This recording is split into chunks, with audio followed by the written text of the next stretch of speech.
Live from London, this is Bloomberg Daybreak Europe. I'm Lizzie Burden with your top stories. Asian stocks hit fresh record highs, fueled by more gains for the tech sector. After blowout earnings, chipmaker TSMC tells us it plans to spend more to meet growing demand for AI chips. Resetting ties, Mark Carney meets Xi Jinping in Beijing in the first visit by a Canadian leader in more than 8 years. Plus, JP Morgan CEO Jamie Dimon rules out ever taking the job of Fed chair. We'll bring you some of that conversation with David Rubenstein later on this hour. Happy Friday. Let's check in on these markets. And that tech rally that started with those TSMC earnings yesterday has been around the world and continues today. We have Asian stocks at a fresh record, Nasdaq futures pointing higher, but oil holding on to the biggest drop since June as the Iran risks subside. But Bloomberg Economics says don't bet on taco. Trump might not chicken out, so that risk remains in our sights. In terms of the other risk events on the docket for today, we've got Carney in China, the Prime Minister of Canada, of course. As I say, the first visit in more than 8 years. Is this Washington diplomacy backfiring? Then at 2:15 p.m. London time, we have industrial production numbers out of the US. Before at 4 p.m. London time, the Fed's Mickey Bowman will be speaking. Let's set you up for the day ahead.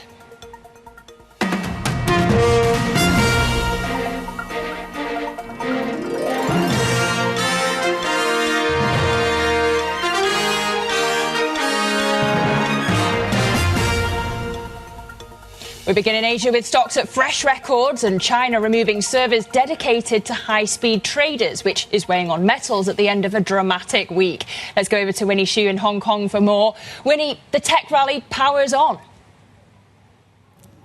Yeah, exactly, Lizzie. It's really helping our region to lock for its best week since September. As you see, MSCI here up about 0.4%. And Taiwanese stocks here actually leading gains with that solid result from TSMC and also the tariff agreements with the U.S. Kospi here up for an 11th day. But across asset-wise, we're seeing a bit more support when it comes to the Japanese yen after the finance minister Satsuki Katayama warned further of the yen's weakness and noted that agreement with the U.S. when it comes to currency intervention. But we'll be closely watching for Bank of Japan's decision meeting next week. Now, flip the board and take a look at what's going on in China. As you mentioned, it is that big news weighing on overall stocks in China, both onshore and offshore. Now, the latest that we've been hearing is that China is now clamping down on high-frequency trading by asking the local exchanges to remove servers of these clients away from the data centers. Now, remember that actually these traders want to have their servers as close to these data centers as possible so that they can execute trades as quickly as possible. And that's why you're seeing that a gauge of our brokerage stocks here actually leading losses down about 1%. And that is because investors are saying that these traders will have to tweak their trading strategies. They might have to reduce their trading frequencies, and that will reduce the broker fees and potentially the fees when it comes to the server hosting as well. Now, overall, investors are saying that this will potentially reduce the liquidity that is brought by these traders and hence introduce a bit more volatility and potentially trading friction in the market. Now, flip the board and take a look at another sector that is also being hit by this news, which is the commodities sector, especially those ones listed in Shanghai. We're seeing copper here down more than 1%, but also tin and nickel seeing even bigger losses. And that losses is also spreading into the global commodities space as well. Now, the latest that we're hearing is that the Shanghai Futures Exchange is actually asking these brokers to remove the servers of these the high frequency traders away by end of next month. And for other clients, they're asking that for by end of April. So it is quite a reversal in terms of what we're seeing in the commodity space. Back to you, Lizzie. OK, Winnie Xu in Hong Kong, we thank you for that. And we look for the read across into the European cash trade from those metals moves. But staying in Asia, Canadian Prime Minister Mark Carney's meeting with the Chinese President Xi Jinping, the first visit to China by a Canadian leader in 8 years. Carney's hoping to ease Chinese tariffs on its agricultural products, while Xi's government wants to see Canada rolling back its own levies on Chinese-made electric vehicles. Our chief North Asia correspondent Stephen Engel joins us now with more from Shanghai. Morning, Stephen. How fast can Carney repair the relationship with Beijing after all these years of tension? Yeah, dating back to 2018 when the Huawei executive was arrested, that's Meng Wanzhou, by the Canadians at the behest of the Americans. And then in 2024, Justin Trudeau aligned trade restrictions on China to be in line with the United States. So there were some tariffs on Chinese steel and aluminum and EVs, no doubt, 100% on Chinese electric vehicles. That's something Xi Jinping and the Chinese would like to have repealed or reduced. And also, of course, they reciprocated by essentially putting prohibitive tariffs on Canadian crops like canola, which is also known as rapeseed. So we haven't gotten the headlines on those particular sticky issues right now. Generally, we're getting some readout from Xinhua news agency from Xi Jinping saying some pretty generic things. But again, it all goes in line with the more positive mood, the best mood probably between these two nations in those 8 years that I just ran through. China is willing to tackle global challenges with Canada, says Xi Jinping. They should partners and trust each other, urging mutual respect. That's something that he has used with the United States as well. China vows more cooperation with Canada and boost cooperation in tourism and education. But again, they've already yesterday signed a strategic framework agreement to expand investment and explore opportunities in the energy space. We know the Chinese already invested in that big LNG Canada terminal, the LNG port in British Columbia. There could be more investment there, as well as oil sands in Alberta. And again, the Chinese, because of the situation in Venezuela, where China had bought a lot of Venezuelan sanctioned oil, that situation has drastically changed now. Also, there's some, possible changes with Iran. China buys 90% of Iran's oil exports. If things change there with the United States, obviously the Chinese need to diversify their imported oil. Canada could provide that opportunity along with LNG. So lots of ramifications for this rapprochement, if you will, between Ottawa and Beijing. OK, and I mean, it's not just Canada that's going off to China. We've also got Britain's Keir Starmer, Germany's Friedrich Merz, both set to head to Beijing. How much is this the result of White House diplomacy backfiring, Stephen? Well, Carney has talked about a new world order. He's talked about, things are drastically changed. And, we know he's talked about the relationship with the United States and the tariffs and the relationship with Trump as causing sort of a historic rupture, if you will. There's disruptions for sure. So these leaders are going to Beijing, the world's second biggest economy, and Beijing is rolling out the red carpet, no doubt. Obviously, on the UK issue, Keir Starmer, he also has not been to, or the British Prime Minister has not been to Beijing or China as a state visit for more than 8 years. And in those 7-8 years, there's been 5 different British prime ministers. He's the latest to try and find a balance between security concerns, but also reaching out commercially and boosting trade. And the embassy right now that is proposed, the Chinese embassy that is proposed in London, is a sticking point as well. A deadline potentially by Tuesday of next week for Britain to approve that, while also what hangs in the balance as well is a proposed renovation of the quite aging British embassy in Beijing. And again, it's a sticking point because the Royal Mint Court, which the Chinese bought many years ago, they plan to do a sprawling new embassy in London that some are concerned that could turn into a large place for spying. So again, Keir Starmer is going to have to balance a lot of security concerns if he's going to even get on that plane to go to Beijing next week. Yeah, that location really not far from where we are in the city of London, hence those security concerns. Stephen, well, I'm sure we'll see you next week if that visit happens. Bloomberg's chief North Asia correspondent, Stephen Engel there. Well, staying with geopolitics, Denmark and Greenland are stepping up lobbying of US lawmakers in an effort to head off President Donald Trump's push to take control of Greenland. Now, a group of US senators is set to meet members of the Danish parliament in Copenhagen today. And for more, I'm joined by Bloomberg's chief Europe correspondent, Oliver Crook. Ollie, it's been a frenzied week of diplomacy. What's actually shifted this week? Yeah, if we think about how this began, it began really with the German foreign minister in Washington, D.C., pitching this idea of a sort of Arctic force within Greenland that they'd hoped that they could get the United States to sign on to. That didn't get a great deal of traction within Washington, D.C. The Germans may not be the best sort of emissary there, though they are considered one of the model allied by the United States. The relationship there in terms of diplomacy has not always been the one to be able to get as much done as they would like to. So what we have seen is this appeal from the Germans, also obviously from the Danes and the Greenlandic foreign ministers, both in Washington, D.C., did not seem to advance the conversations really fundamentally in any kind of way. We heard by the end of this week that we had this sort of high-level working group. Depending on who you ask, Lizzie, that working group has sort of different ambitions. If you ask the Danes, it's about finding a solution, a diplomatic solution to the question of Greenland. If you ask the press secretary, Caroline Leavitt, who we heard from yesterday, it's about basically how the United States is going to take over Greenland. These are two very fundamental different ideas about what this working group is meant to achieve. We understand this working group is going to convene every 2 to 3 weeks to have those discussions. But the other major development, Lizzie, is seeing these number of troop deployments from other European allies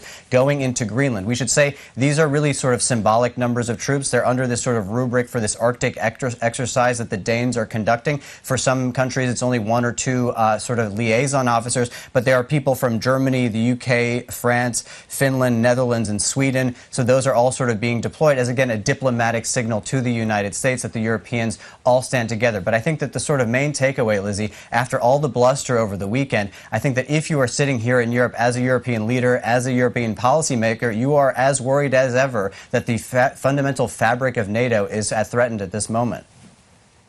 So you've got lots of opinions and contributions going into this, but what's Denmark's strategy going forward then, Ollie? Yeah, so we saw the kind of main ambition here, which is the discussions with the Trump administration themselves, Marco Rubio, J.D. Vance, that diplomatic effort at the very top level. There's also obviously that appeal to the European allies. We've seen some solidarity from them across the board with these sort of military officers that they're sending forward.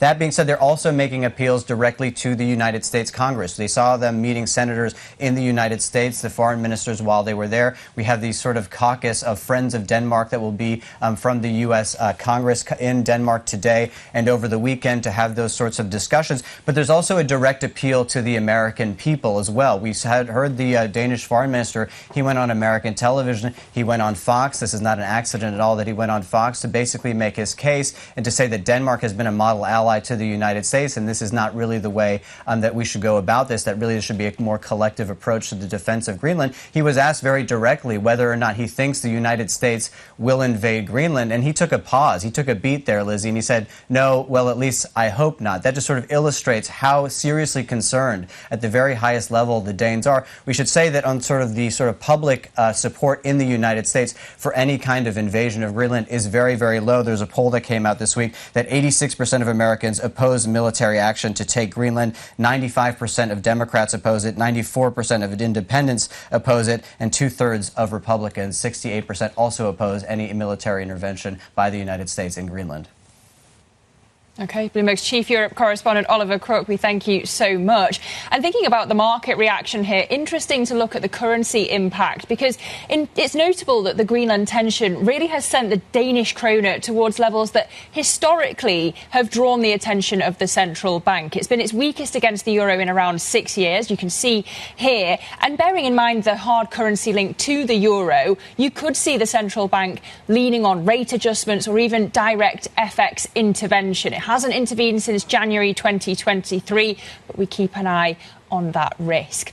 Now, staying in markets, several Fed officials have signalled a willingness to pause interest rate cuts at their upcoming policy meeting. 5 presidents of regional Fed banks have indicated that the US central bank is now well positioned to wait for more data before they act again. Let's bring in Ven Ram, cross-asset strategist for Bloomberg MLive. Good morning, Ven. I mean, is there a case for the Fed to stay on an extended hold here? Good morning. Morning, Lizzie. Good to be talking to you. I do think that there is quite a fundamental case for the Fed to stay on hold here, because if you look at the inflation dynamics, we were doing 3% more than a year ago, and we are still around 2.8% on core PCE. So the progress on disinflation has all but stalled. And if you look at what the Fed is projecting this year, they're expecting that core PCE is going to go down to 2.5%. That'll be some progress, but we haven't seen any movement in core PCE that suggests that they will actually get there.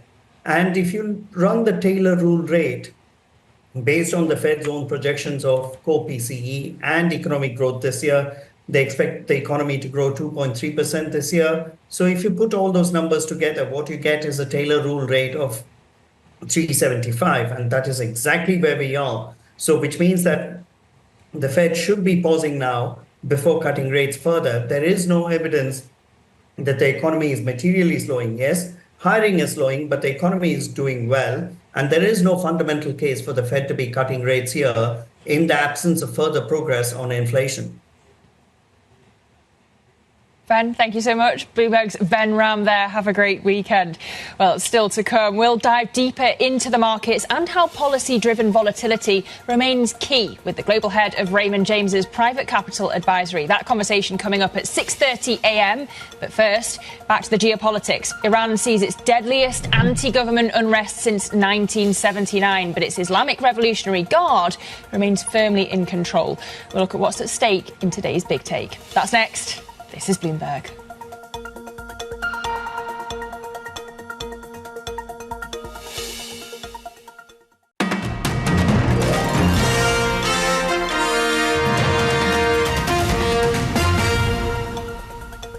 Welcome back to Bloomberg Daybreak Europe, 6:18 a.m. here in London. We've had oil steadying after its biggest decline since June. Brent currently trading at $63 a barrel, down 0.4%.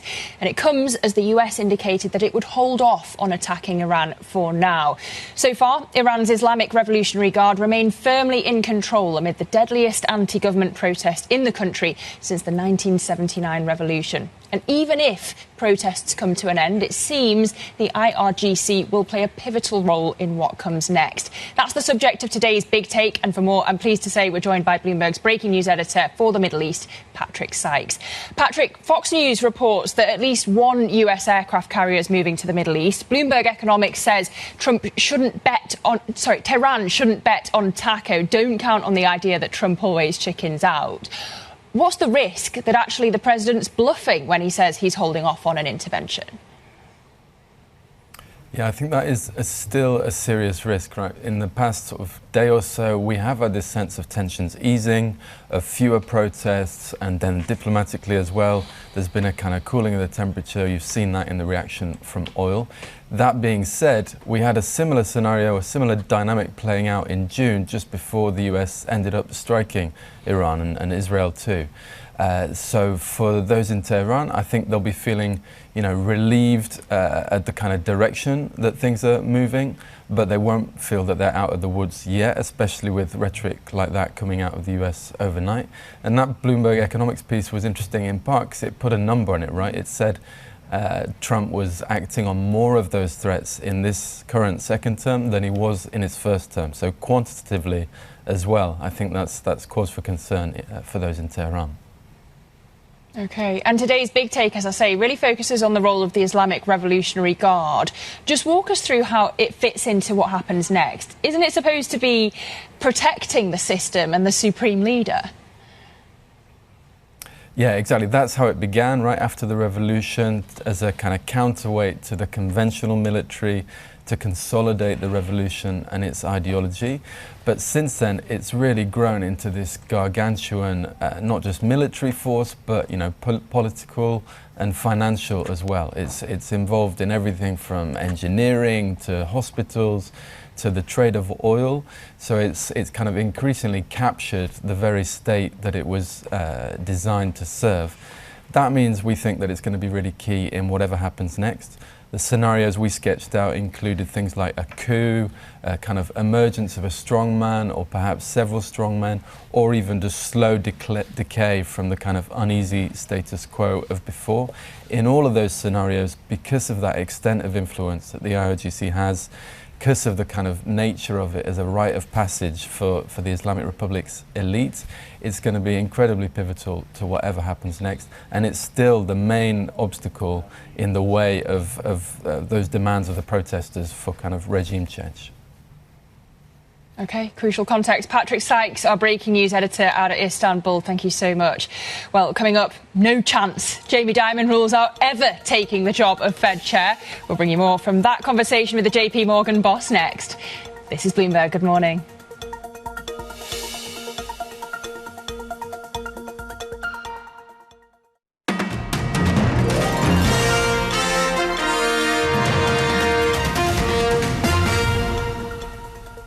JP Morgan's chairman and CEO Jamie Dimon has ruled out ever becoming the chair of the Federal Reserve. Dimon spoke with Bloomberg host and Carlyle co-founder and co-chairman David Rubenstein.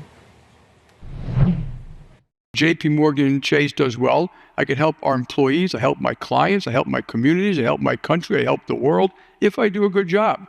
I always tell people, if we don't keep JP Morgan healthy and vibrant, I cannot do those things. That's really the other side of that. Gotta lay people off, it's miserable, your life is terrible, and so I fight hard to make sure we're healthy and vibrant. Now, you've flirted at times with maybe running for president of the United States. Are you still thinking maybe you would ever do that? I never really flirted with it. Oh. I simply asked someone once, what does it entail?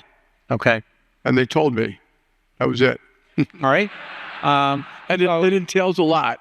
Well, it is a huge thing, but I love what I do, and this is what I intend to be doing. Right. Suppose a president of the United States said, I'd like you to be Secretary of the Treasury or Chairman of the Federal Reserve Board.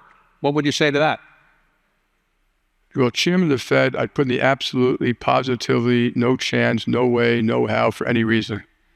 Okay. Secretary of Treasury, I would consider, if a president calls you up and asks you to do something, you should consider it. So I would take the call and consider it and think about why and what they want, et cetera.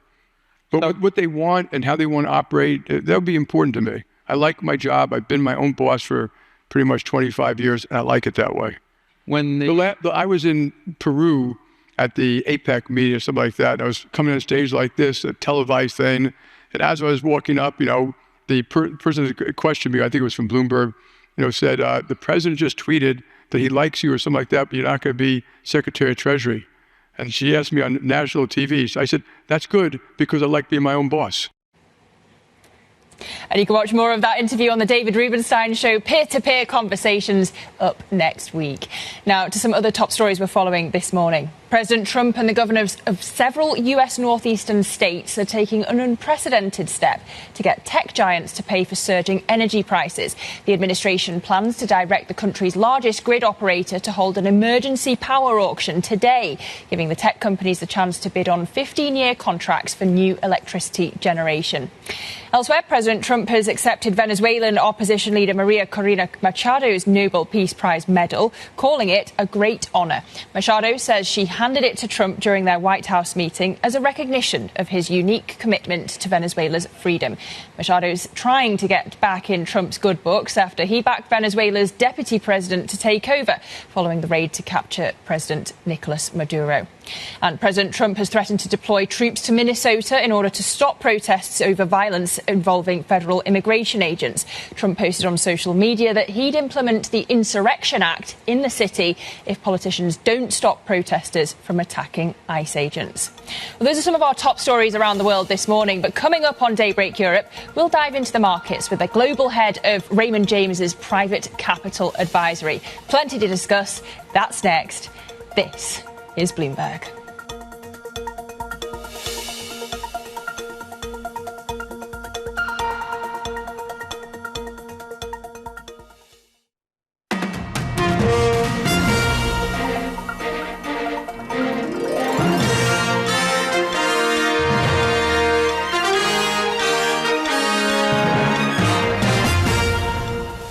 Live from London, this is Bloomberg Daybreak Europe. I'm Lizzie Burden with your top stories. Asian stocks hit fresh record highs, fueled by more gains for the tech sector. After blowout earnings, chipmaker TSMC tells us it plans more spending to meet growing demand for AI chips. Resetting ties. Mark Carney meets Xi Jinping in Beijing in the first visit by a Canadian leader in more than 8 years.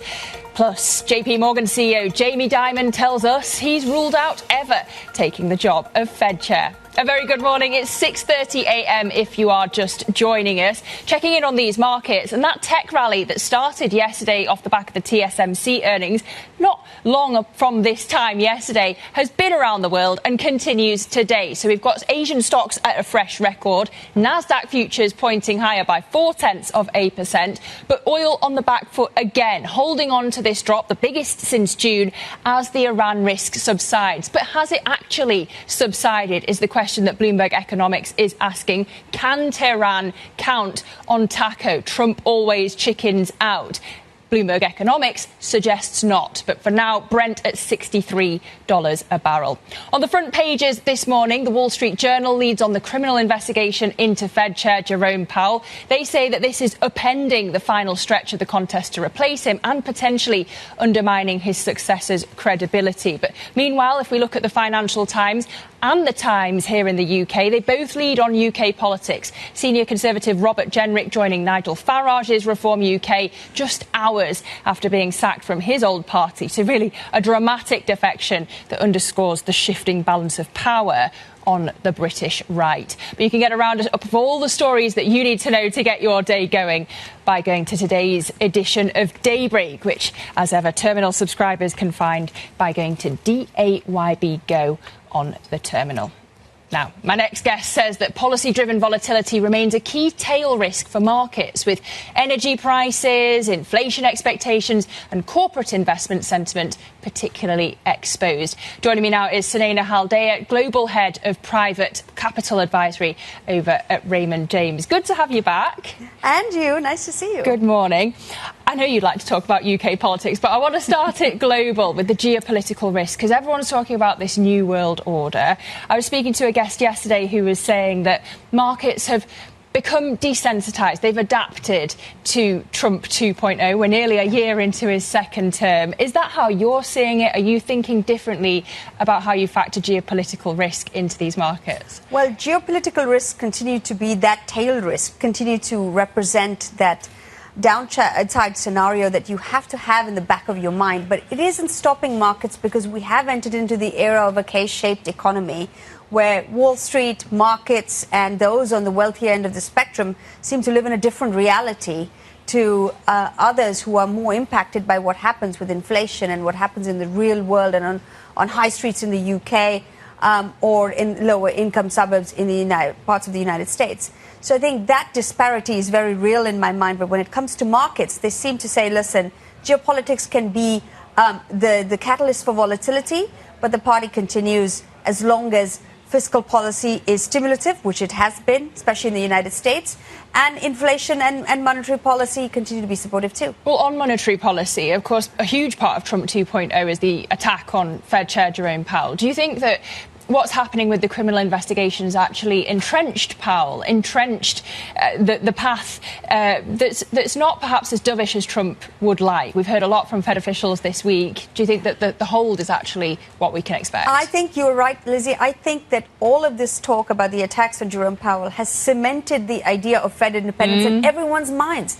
A year ago, if you brought up Fed independence at a dinner party, people were like, meh, okay, I don't know what you're on about, let's move on. Don't know what dinner parties you're at. Yeah, exactly. Too nerdy for most people. But today you bring up Fed independence, and most of my colleagues, most of my clients, certainly my friends would say emphatically that it is incredibly important. You've got central bank governors around the world writing letters and former Treasury secretaries doing the same thing. So the idea of Fed independence now, if every interview Bloomberg's doing or any of your peers are doing, talks about how important this is over the last week or so. So I think it's brought to the forefront that it has to remain independent. You had Scott Bessent talking to Trump about the downside risks of what happens if that view in the market changes. So I like the fact that it's really brought a laser focus into the importance of independence. I think it remains to be seen what happens with Jerome Powell. But I do think that odds are high that he stays as governor. Well, yeah, I mean, we're going to hear the Supreme Court hearing arguments in the Lisa Cook case on Wednesday. I wonder whether that case actually matters more for the rate path ahead than what's happening with Jay Powell. Indeed. I think all of it will set the tone as to what these governors choose to do. And if they are able to find a way to stay put, they're going to do that just to give him one less seat to fill. And can US stocks maintain the rally if they don't have as many Fed cuts that are priced? I think that to this year, my strong view is that it's not about margin expansion. Markets are very fully priced. It's about earnings growth. And so far, earnings growth trajectory looks pretty decent for the large cap and the mid cap, some sectors stronger than others. I think finding valuation growth in terms of multiple expansion in the markets is really tough to call. But continued strong earnings beats seems to be very well factored into the health of corporate balance sheets and P&Ls as long as inflation doesn't resurge. We've seen some pretty historic things happening in the Treasury market. I can't say moves because what's really happening in the Treasury market is absolute inertia. Yes. What's it going to take to break out of that? I think it'll take some kind of surprise that isn't priced in already. Now, we live in a very, as we just started the conversation, saying geopolitically uncertain times. So it can absolutely happen that the markets get surprised by some move coming out of one administration or another. At the moment, they are, as you say, getting priced into and taking everything in stride and not signaling a breakout one way or the other. And you were quite pessimistic on the UK in your latest note. Cautious, at least. Cautious. Gilts, though, started the year with the momentum on their side. Across the curve, yields falling against treasuries. Bit of a sell-off yesterday, but I wonder, when you've got the economy rebounding, as we saw in the data yesterday, if you might be changing your mind a bit. Listen, cautious is the right word. Not completely bearish, but certainly not in a point to call a bullish outlook on the UK economy quite yet.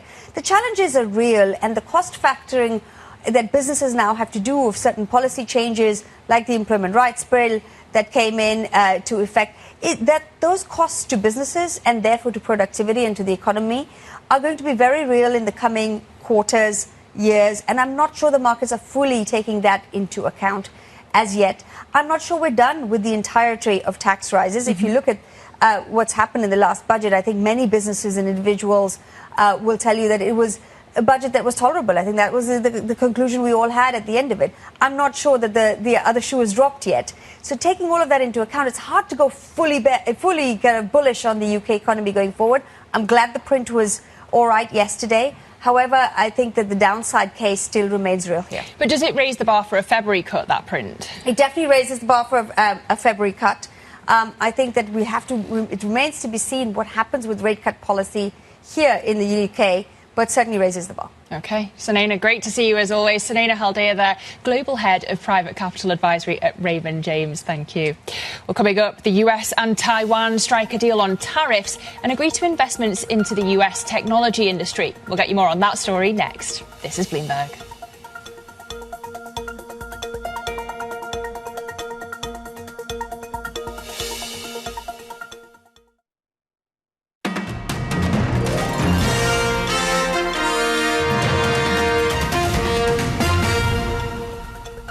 Welcome back to Bloomberg Daybreak Europe. Now, the US and Taiwan have reached a long-sought trade pact that would lower tariffs on goods from the self-governed island to 15%. The deal also sees Taiwanese semiconductor companies increase financing for American operations by $500 billion. I'm joined now for more by Bloomberg's Annabelle Drewlers. Morning, Belle. Just talk us through what this US-Taiwan trade deal means for the chip industry.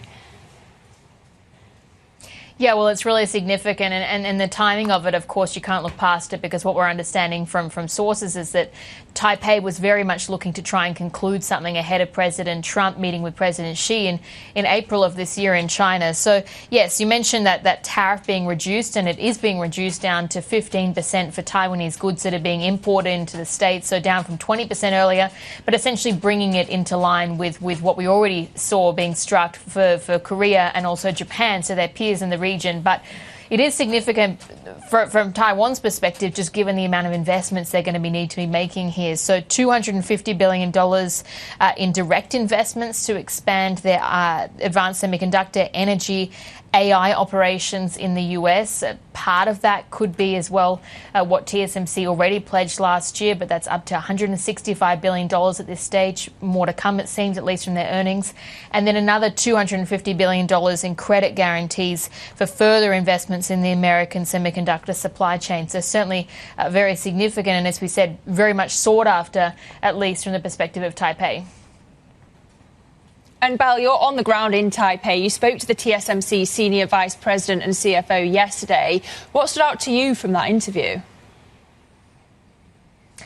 Yeah, well, there were a number of different things that stood out, but I think in terms of the amount of capital that they're planning to invest into the US, that's significant. And even though we couldn't actually get an exact portion of the money that's going this year, which is between $52 and $56 billion, we do know that they're planning to significantly scale up and possibly looking to add more fabs, because they've already promised 6 to the states.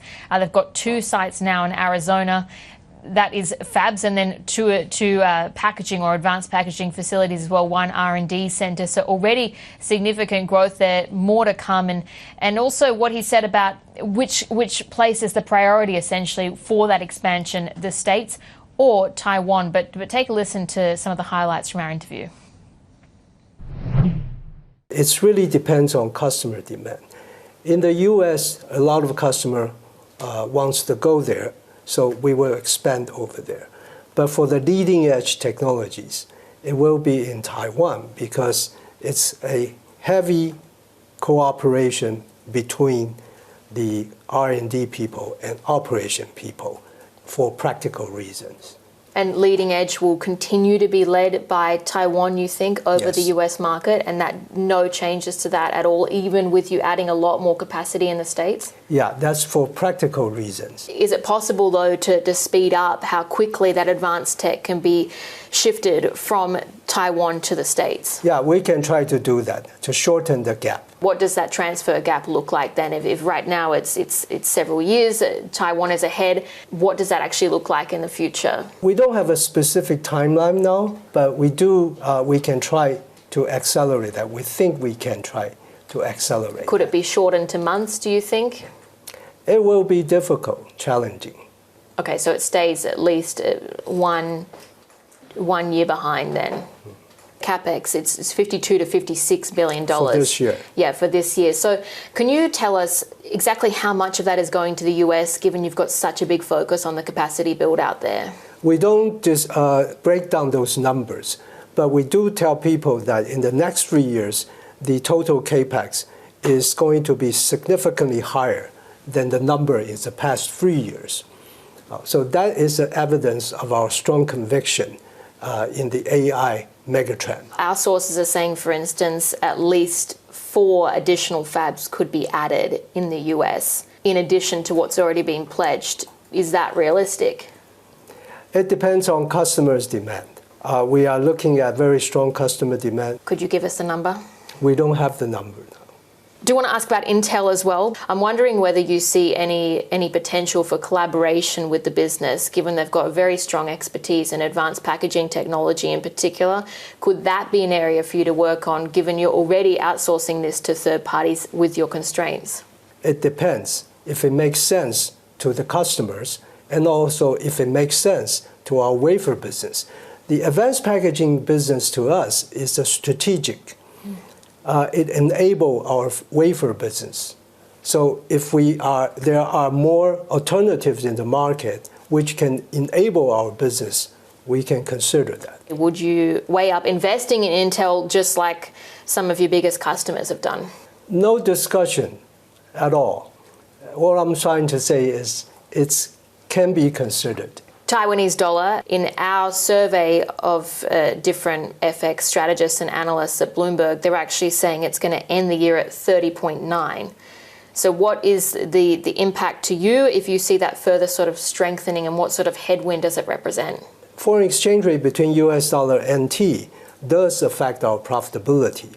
In the past, for every percentage change in foreign exchange rate, it will affect our margins, gross margins and operating margin by 40 basis points. Nowadays, when the margins are higher, the impact become less sensitive. So nowadays, it's about 30 basis points, either way.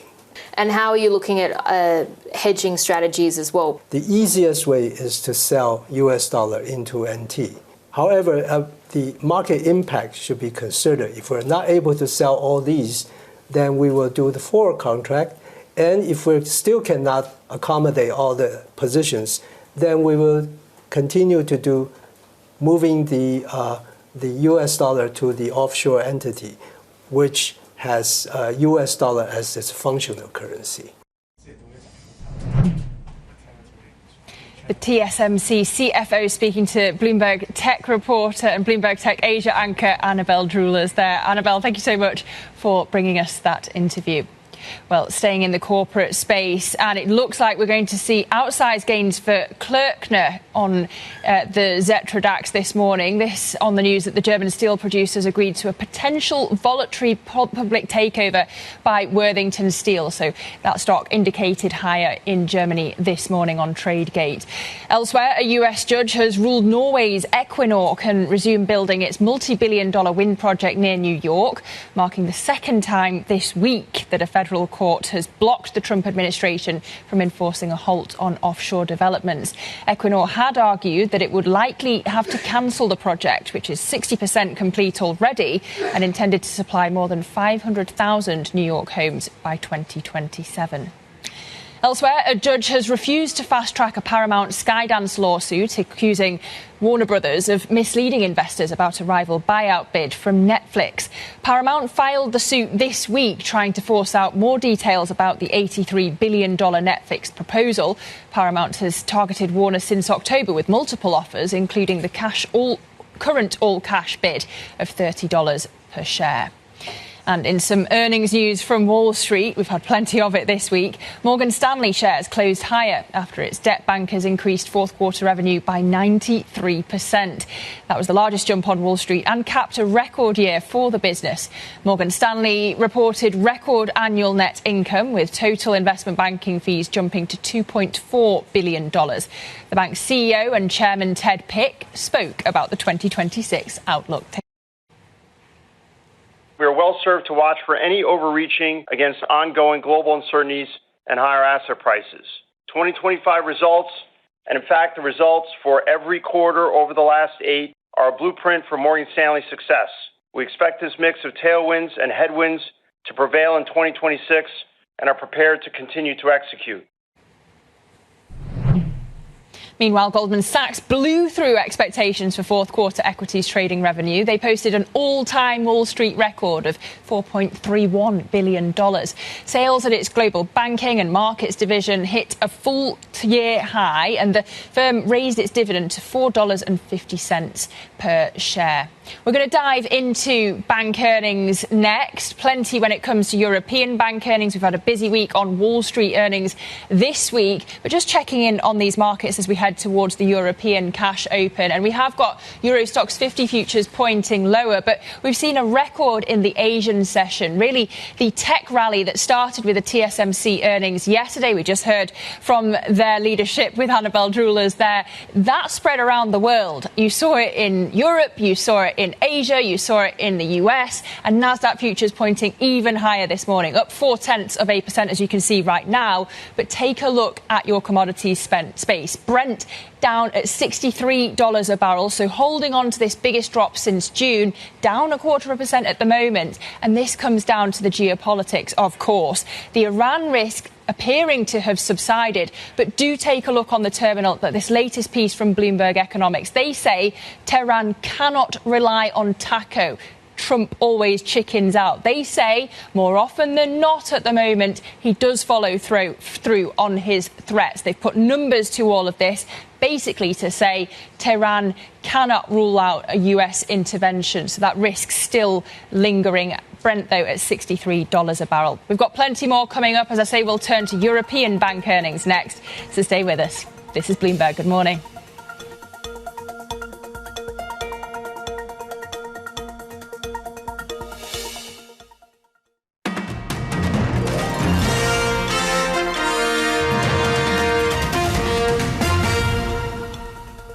While the bar for transformational M&A remains very high, we will continue to look for ways to accelerate growth in asset and wealth management.